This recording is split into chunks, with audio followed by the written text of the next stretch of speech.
one more time, and welcome to Ultrax Football Talks. Today with us is Alex from Barin Sports. Alex, you will tell me if I missed something, but if I notice well, you're working with the national teams. You have some experience working in clubs as a strength conditioning coach and data analyst, and you have your private facility where you are working with the athletes of different sports. So, Alex, welcome one more time to this talk. I hope that you will enjoying it like I will do. Yeah. Thank you very much for your invitation. It's an honor for me to be guest at your podcast. And yeah, everything that you said is true, as long as I know. Yeah, good, perfect. So, tell us more about maybe your background.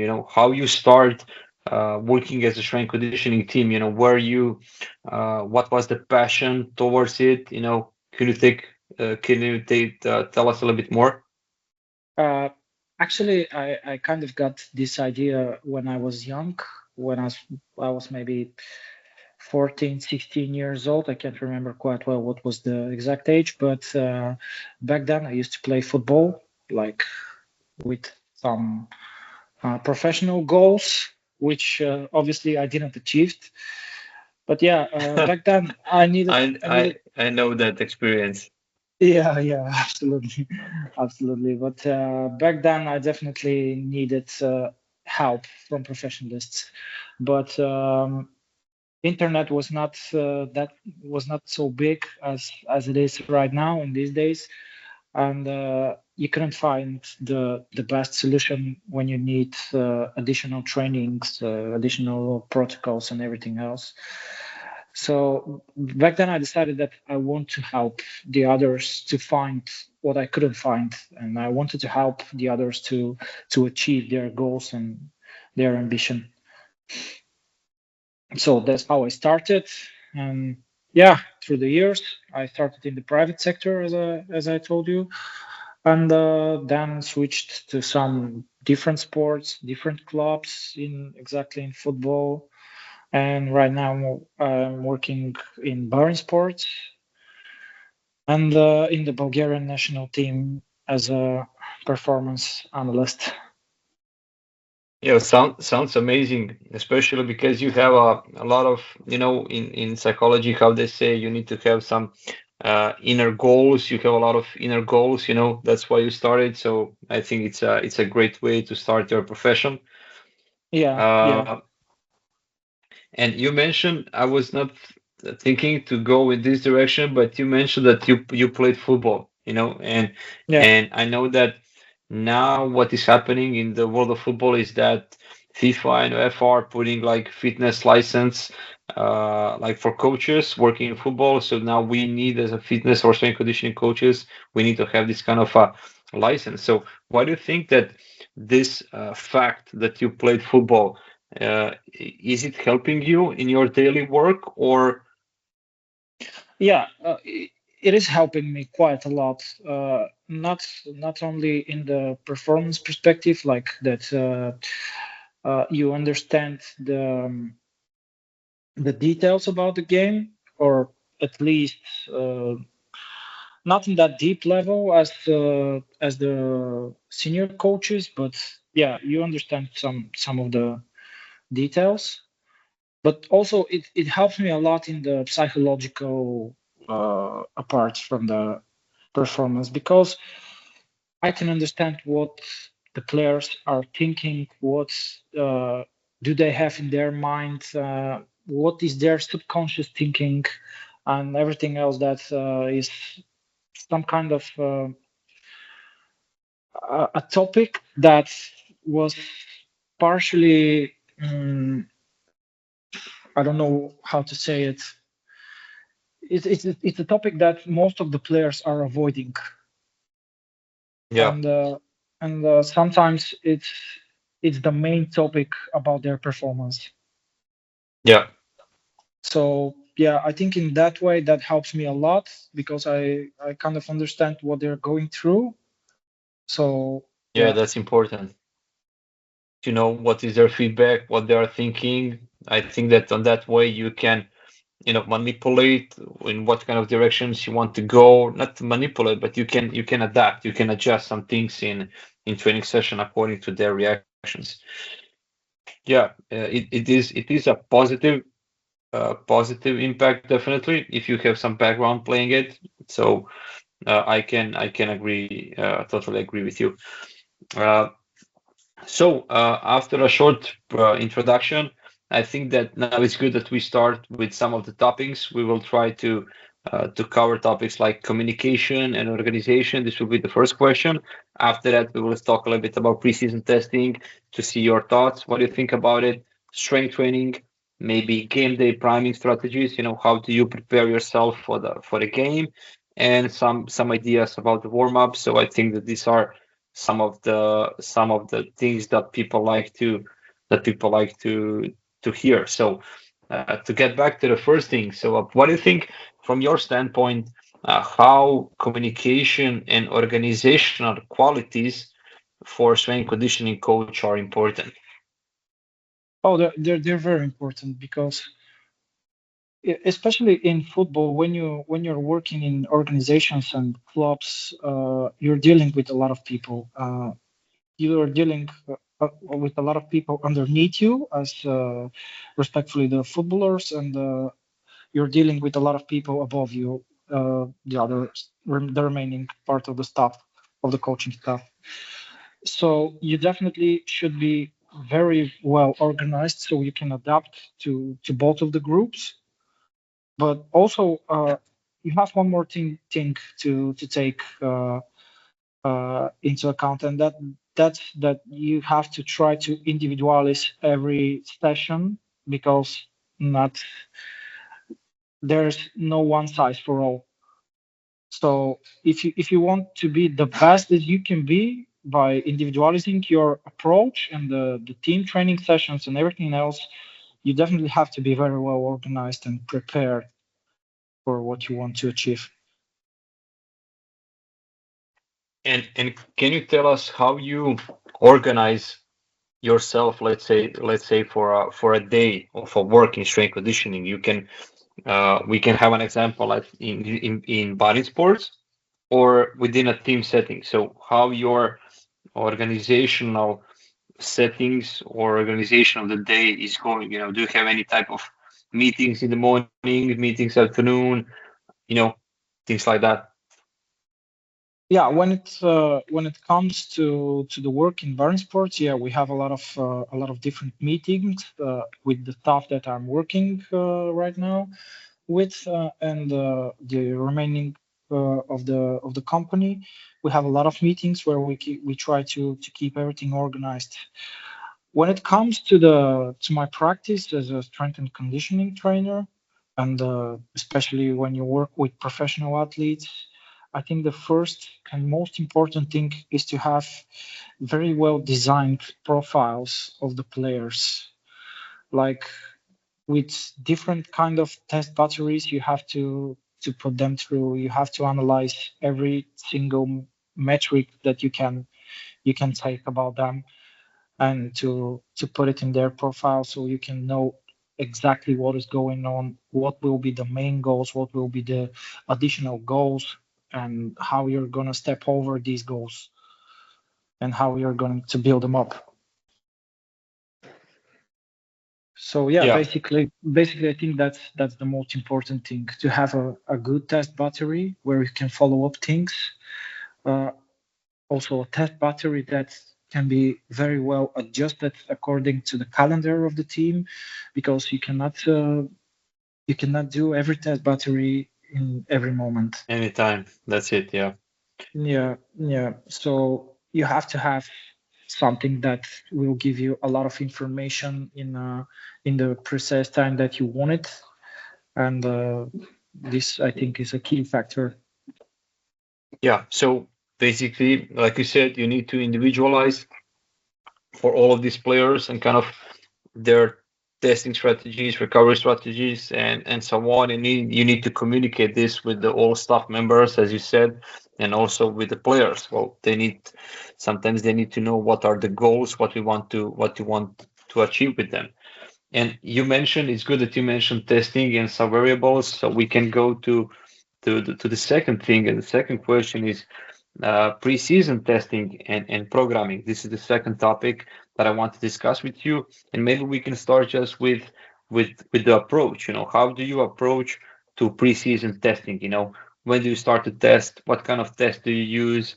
How many times a week or during the preseason you do this kind of testing battery?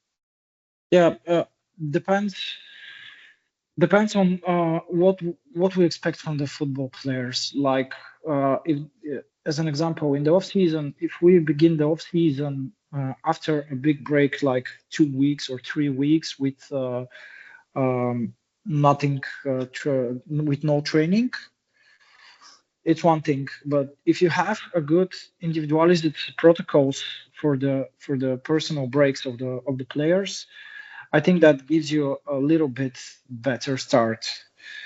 But as an example, if we take it in a situation that the players are haven't trained in a long time, I think you have to start from the beginning with the tests.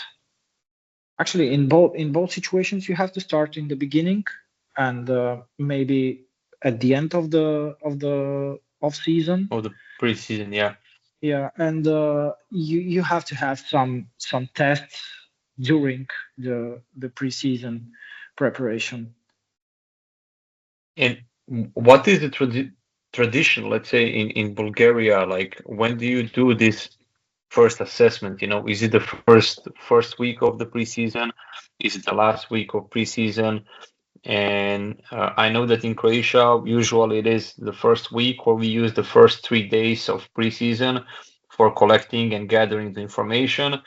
Now this is changing a little bit, and we usually assess the basic things like speed, change of direction, endurance, and so on, the classical things. So how do you Ye- approach to these things? ye- Yeah, yeah, yeah. I really prefer to start from the exact beginning. If I can do it in the first minute when the players arrive at the stadium in their first day, it will be the best for me because I want to take them and to do the test in the condition that they're coming in.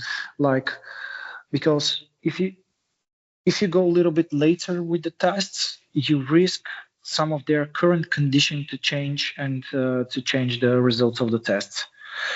And except That's that, it, yeah. yeah, yeah. And after that, you can follow up. I mean, if you want to check how their condition is going, and if there are not some anomalies or something like that, you can do a second test sooner. Maybe not at the end of the preseason, but yeah, if you are monitoring the players every day, like with some tools like questionnaires, RPEs, and everything else, you can select your approach and individualize it by the answers that you're getting from these analysis.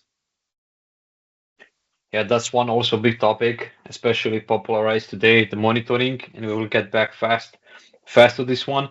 And just to be like pragmatic and fast, if you need to say 5 testing procedures that you're using in the preseason, what would it be? It comes to moment jump, squat jump, and these kind of things. Yeah, yeah, yeah, yeah. I will definitely would like to make biomechanics and movement ability, because I think this is one of the most important topics when it comes to the loading of the players, because every different player has different kinesthetic approach to his style of play, and yeah, sometimes energetically he can be very fresh, but as an example, maybe his quads can be very tight with a lot of tension on them, and maybe at the risk of injury. And if you understand better the exact adaptations of the individual, you can definitely can have more chances to prevent injuries in the future. So this is my number one for sure. Of course, it's not above the others, but it's like it's coming first.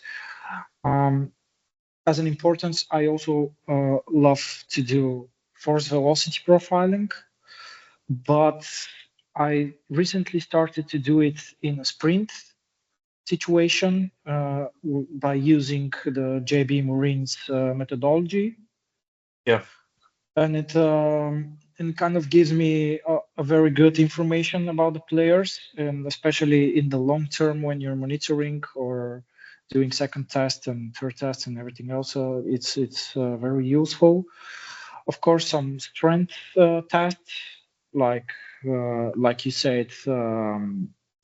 Isometric tests, counter movement jump, and all of these tests that you can do with some kind of devices like force plates and everything else. So yeah, and then of course you're going through the traditional tests like aerobic capacity, anaerobic capacity, and etc. Yeah, to get the whole profile. Uh, Yeah. before we start to the strength, you mentioned it. Just to get back, I have one question about the force velocity profiling that you test a lot of times over the preseason and maybe in season. So have you noticed, and what kind of changes you have noticed in these profiles, during the preseason, when you are training, and what is happening with the profile? Depends. Like uh, with Actually, when you start the preseason, it depends what will be the approach of the preseason. Like in Bulgaria, we very often tend to start slowly the preseason and then to jump into peak directly, which is something that I don't like because it's a very big jump in the in one thing, but also it's a waste of time. And I think because if we again take as an example um, that the players are coming with fully free off season, you don't have enough time because probably you have in the best case scenario 6 weeks, and in these 6 weeks you have to prepare them with fundamentals that you expect them to work for you in the next 9 months or something like this. So most of the times I like to approach the things with direct start uh, with the heavier loads, um, because in a periodizated way, like in the microcycles, you can do some recoveries where you can adjust their loading according to their condition that they are building or they're going into. Um, Sorry, I forgot the word. Or they're Yeah, order of the about the strength conditioning part. We can or cut they're this building part. up they're building up fatigue. Sorry. Yeah, yeah. So they are building up fatigue. Just to write this part down.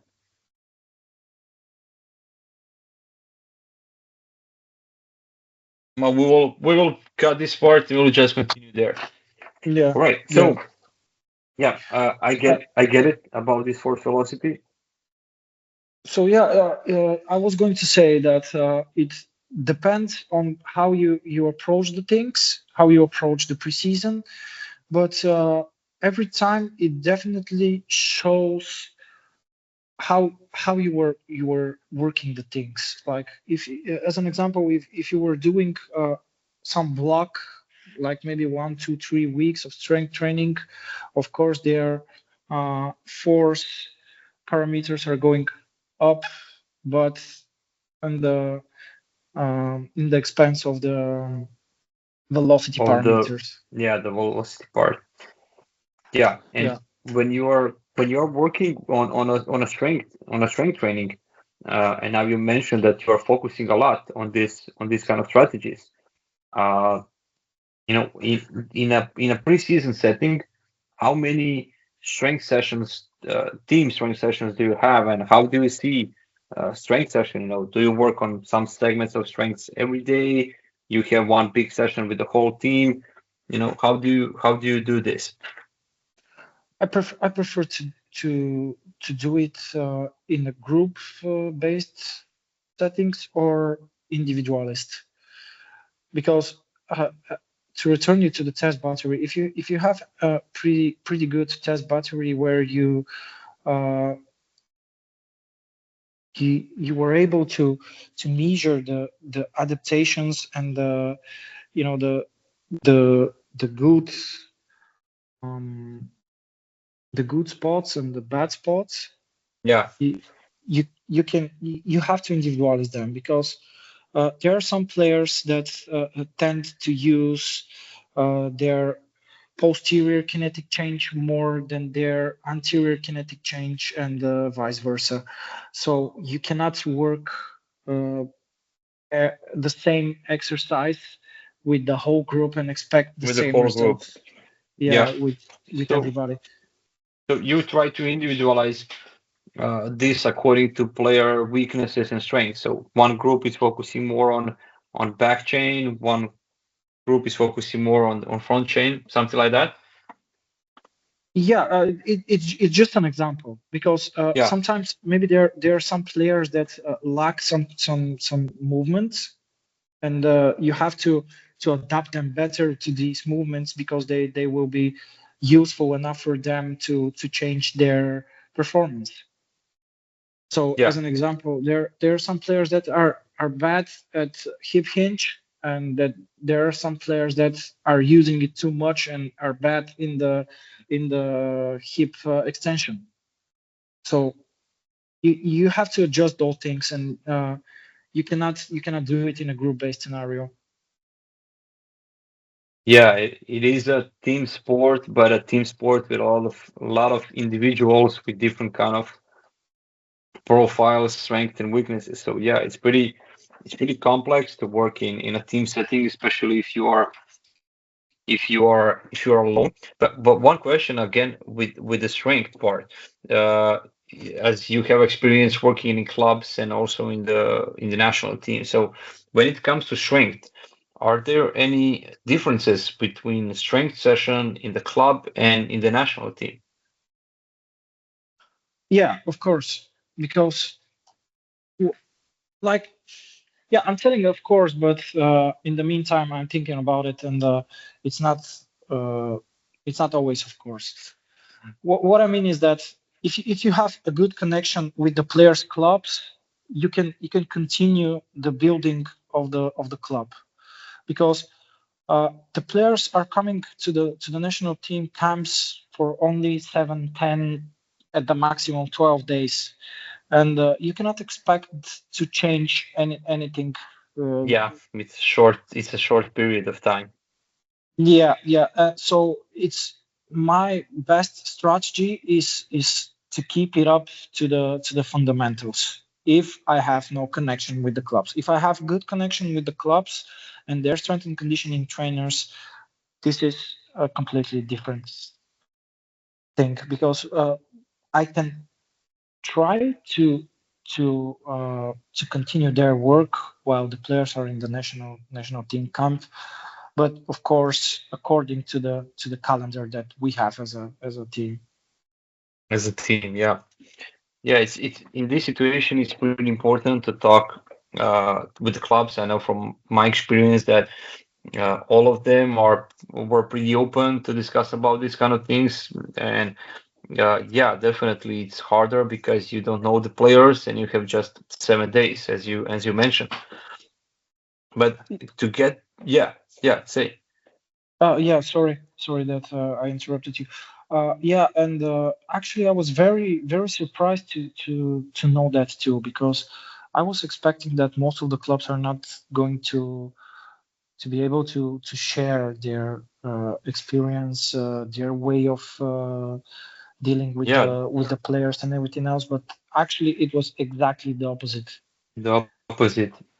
Yeah, my experience is the same. So they were open to discuss about the profile of the athlete, the data, the GPS data, and his habits.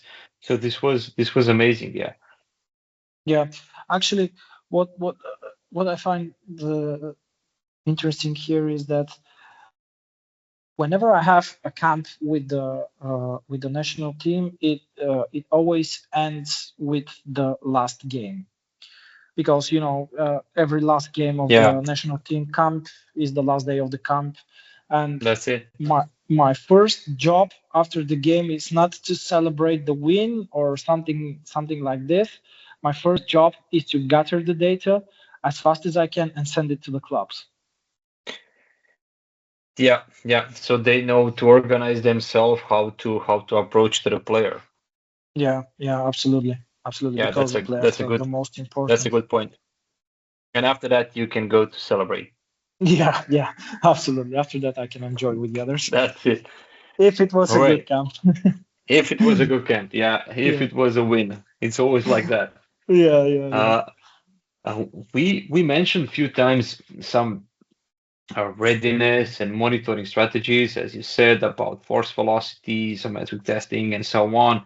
And to get back maybe on a topic about monitoring, and maybe here Barin Sports can step up, and you can tell us more what you are doing in the company, and how do you see monitoring strategies working with the clubs, and you know what are you working also in Barin Sports? Yeah. Well, me myself, I think that monitoring is the most important topic when it comes to the player's condition, because it gives you enough information for their acute and their chronic conditioning. The company is specialized almost in everything according to the performance and to the condition of the players. But yeah, as you we as I said, monitoring is very important for us. And as you know, we are in the industry with the GPS systems, and I think we provide Yeah, one of the best GPS systems in the world, because we have one of the things that we're very positive is that we are one of uh, the most accurate systems, and also we are one of the most accurate systems in life, yeah, because some of the system have problem to provide enough data live. We don't have that problem, and actually the live data that we are providing is helped me a lot, especially with the national team. So I was able to make some key decisions during some games where I prevented an injury, or I at least told to the coaches that there will be injury, and it was. yeah.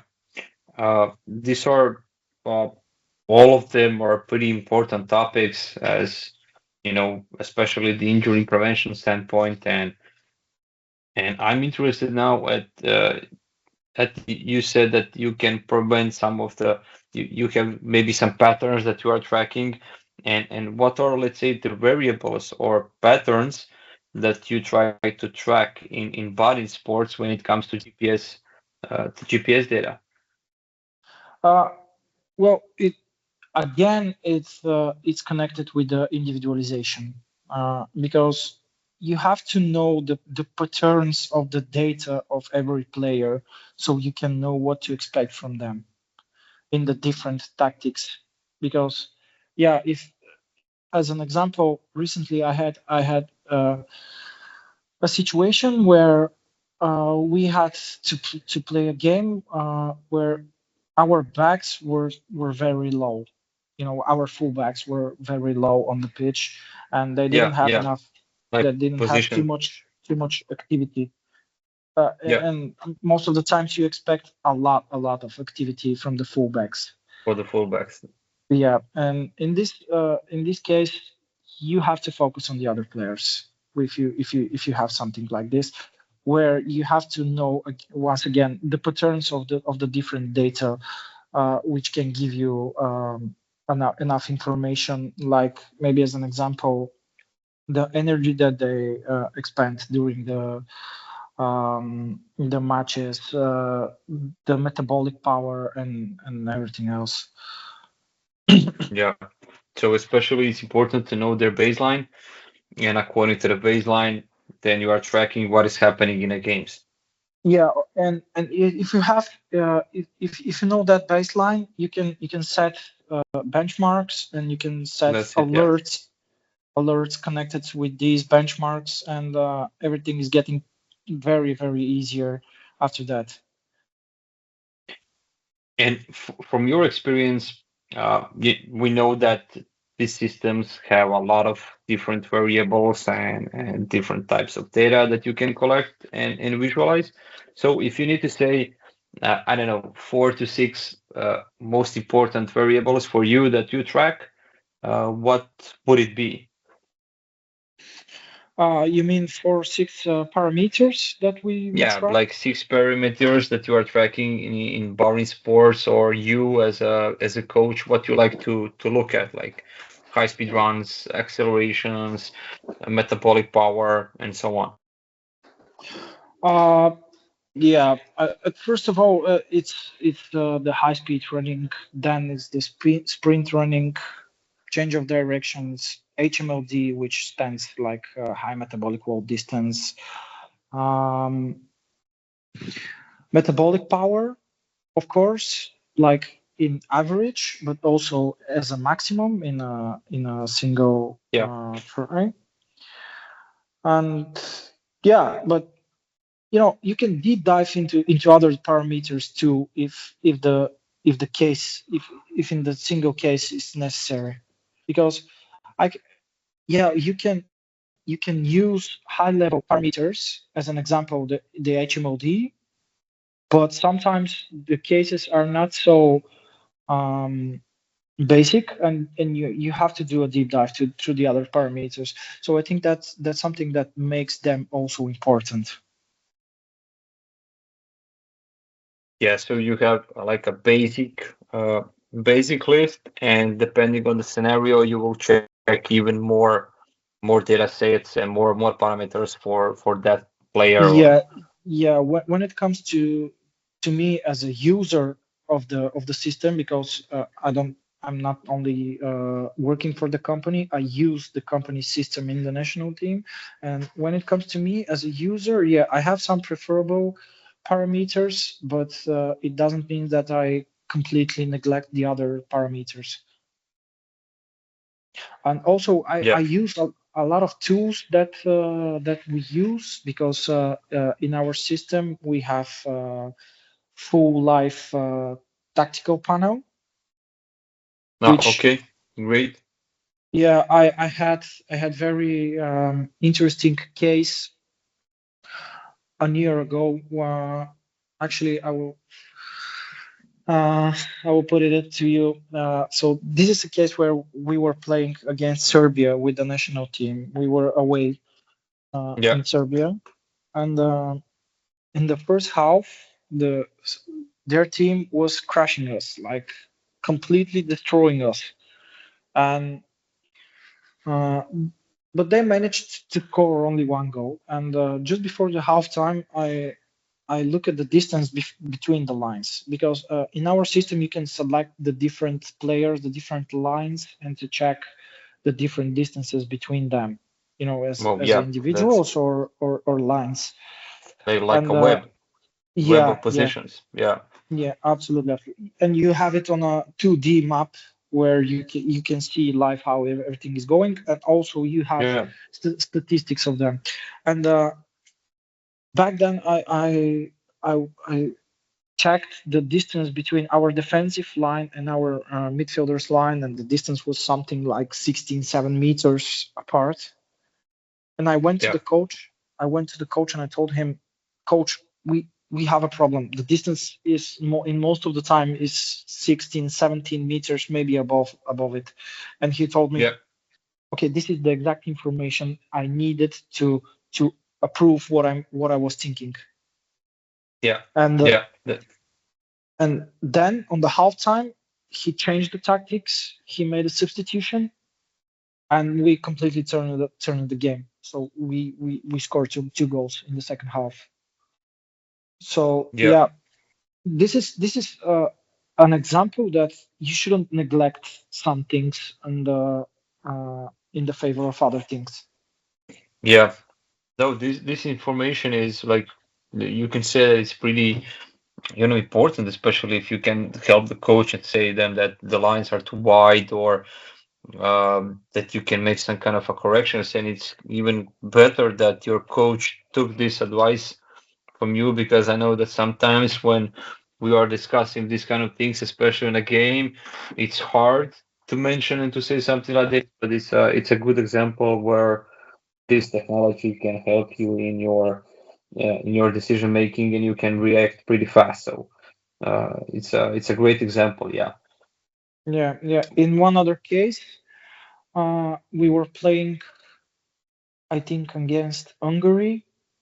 Again, very hard game, and um, we we were losing 1-0 or something like this, and our fullback in the maybe minute 65 or 70 seemed like he's always running towards his player. Like he never gets in front of him. He never gets faster to the ball and anything else. And I started to look at his data, and because I had pretty good benchmarks for him, I saw that his maximum metabolic power overall runs at 100, watts per kilogram, which is average good. Overall good metabolic power. But in this case, I was looking at a player who was giving his maximum. I mean, his face expression was was like, all right, I'm gonna die here, but I'm not gonna stop. Yeah. And in the meantime, his metabolic power was something like 40. Yeah. And this was an immediate signal to me that this guy is going down. And I went to the He's coach and I not told looking him, good. Yeah. yeah, I told him, look, coach, I know it's hard for you, but this guy will die like sooner or later. And the coach told me, okay, I will see what I can do, but I need that player because he's important for me. And 5 minutes later, the guy got injured. The same guy. Yeah, the same player got injured. Yeah. Can you repeat us one more time? So what you looked exact for that player? So you looked like watts per kilograms, his profile. This was let's say, the benchmark, but his facial expressions, if I'm Yeah, right. yeah, he Yeah. usually gives 100 watts per kilogram, and Yeah. he's able to produce speed at 32, sorry, 33, 34 kilometers per hour with Yeah. this metabolic power, maximum metabolic power. And in this case, he was giving me speed like 28 or 29. I can't remember the exact number, but yeah, it was 20, 30, or I'd say 30 kilometers per hour with Yeah. 40 watts per kilogram power. 40 watts. So his working rate was pretty lower than his usual thing. Yeah, which means that he's very tired. At And least it's for me, it's a sign um for fatigue, and like you nervous said, system fatigue. his facial expressions were pretty heavy, like he couldn't breathe or something like that. He was pretty No, tired, actually, and you notice. his facial expression was like he's giving it all. Like Yeah, yeah. Like like he's all out. he's all out. He's trying to do it, but Yeah, the rate that he was doing it with, it shows that it's it's time. yeah. And do you remember maybe what minute was that during the game? Yeah, like I said, maybe minute 70, something like that. 70. Yeah, 70. Okay. All right.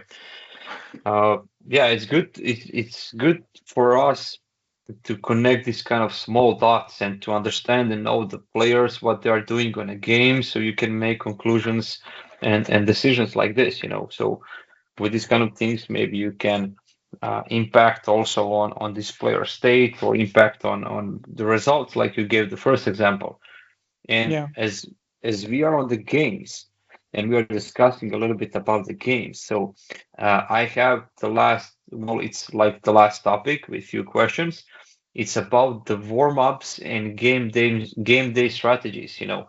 So how do you approach to the game day? Do you have any rules during that day in the morning? Do you have any kind of activation? What are Yeah. the habits for you and your team on a game day? Yeah. What I think personally as a strength and conditioning trainer is that uh, early in the morning before the game, if you do your activation properly, you don't need that much of a warm up after that.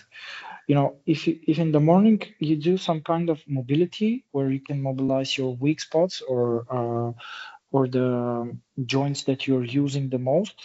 Again, it depends on the profile of the player, but yeah, you understand what I mean. If you do your mobility Yeah, and then some CNS activation like medicine ball throws, medicine ball jumps, and etc. I think after that, in the afternoon, when it's the game, you only need ball to yeah, to warm up because you're about to play a football match. You're not about to run 100 meters on the Olympics. yeah. So you have some kind of fun activation in the morning that is important for you, and afternoon is just raising the temperature, short warm up, and that's it. Yeah, yeah. You just need something in the morning that will empower your nervous system, like to develop a lot of neurons to to put them into work. And this is something that Yeah, will transfer later in the day, and it will be, I think, enough. yeah. And how long usually this morning activation lasts? This is the first question. And the second one, what kind of, let's say, exercises you use in the morning? Is it like ankle, like you said, ankle mobility or thoracic spine mobility drills for the whole team? Do you use some kind of short accelerations or reactions for the team? When it comes to the morning, I definitely prefer to have some thoracic spine mobilizations because of the also of the cervic spine, because there are many scientific papers that are showing that the link between the cervic and the lumbar spine, the thoracic, is sometimes, or in the most cases, the weak link between them.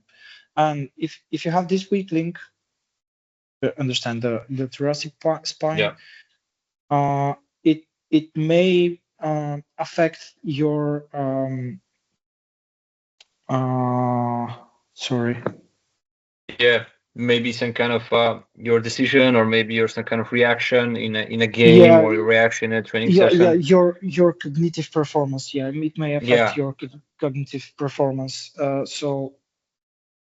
yeah, yeah. I can understand that. Yeah, Yeah, I definitely prefer to start with some spine mobility, thoracic in this case, and I definitely like to have some mobility for the hips.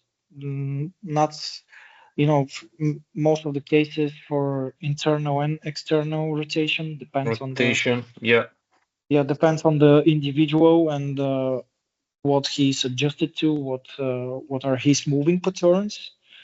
Because sometimes I want to uh, to give a little bit more mobility to a joint that he uses a lot and but is also very mobile. And in some other cases, I want to give some more mobility uh, to the joint which is to the movement, sorry, which is immobilized. It depends yeah. on the on the muscle tension and everything else that he's giving me as a As a feedback. sign or something as the Yeah, feedback. Yeah. yeah. Yeah. Also, the ankle, if you need, if you decide that the ankle is a weak link or you want to just to mobilize it, yeah, again depends on the profile of the player. And then you can directly jump to some uh, CNS exercises, like I told you. And how many repetitions you usually do on this kind of mobility things? Is it like a number of reps, or is it a set of 20 seconds per exercise, or how do you organize this part Uh, of the morning? Again, it depends on the group. I mean, if the group of the players is good enough and they want to follow what we will do, I do it in repetitions and sets. But if I see that the group is not that much focused and is like lazy, I do it in time. Yeah, it's a good point. So you are Yeah, checking how the group is looking for that day. So sometimes if they're more focused, you want to do reps. If they're not, let's do just on a timing and follow, and they will do, I don't know how many they can, but you can increase the time, decrease the time, then yeah, yeah, it's a good yeah, idea. yeah, and to It's a good adjust. idea. And when it comes to games, I know that before game warm-ups are pretty much traditional or the same in different kind of national teams and environments, but re-warm up on a halftime. What do you think about that? Oh, again, I think this is a topic that depends on the data because if there are players in the first half that were overdoers and they did a lot of effort, you cannot, mentally, social, you can't get them to re-warm up. Here it's about more the psychological side of the things. Yeah, Of course, there are some players that were mm, not that active, and of course you can do it like as a re-warm up. But in most of the cases, I like just to do a couple of change of directions and some short accelerations just to get them back focused. Not because it will give you some physical advantage or something like this. yeah, I get it. So, as a maybe as a main conclusion here in the all topic is that, and everybody will agree, is that it depends on the context and the situation that you are dealing with, but we all need to have some basic principles to follow. Yeah, yeah, And absolutely. yeah, and Alex, I think that we finished all of the topics and we discussed different things, and I think that the people can and will hear a lot of good things. But before we finish, maybe to wrap it up, well, with few questions about maybe future projects and things that you are doing. So. Uh, yeah, so next thing can be, can you tell us about any of your future projects that you are working on? And if the people wants to connect with you, where they can reach out to you, maybe is it your Instagram, Facebook, LinkedIn? Yeah, yeah. I use most of the time my Instagram because I use it in business profiling. But yeah, what I'm working right now is the conference that we have in November, where where we just invited you as a speaker. So I hope Yeah, you will be I able to attend. thanks for that, and I will definitely try to do that. Yeah, yeah, and everything else that I'm working on is to keep my athletes in the best shape, to try to develop them even more through their capacity, and of course to develop the company and to help to reach its goals. That's it. And you're in a great places. Your company is doing an amazing job, and you're also in the national team. You're working individually, so you're involved in a lot of different sectors. So there is a lot of experience. And the last thing before we finish, what kind of advice will you give to young coaches, who wants to specialize in strength conditioning in football? To never allow them to be victims and to be victims of the football things, like, because strength and conditioning coaches are really important in many ways for the clubs and the teams. And I've seen a lot of times where the coaches neglect their job in the terms of what the main coach wants or everything else. Never stop learning, never stop practice.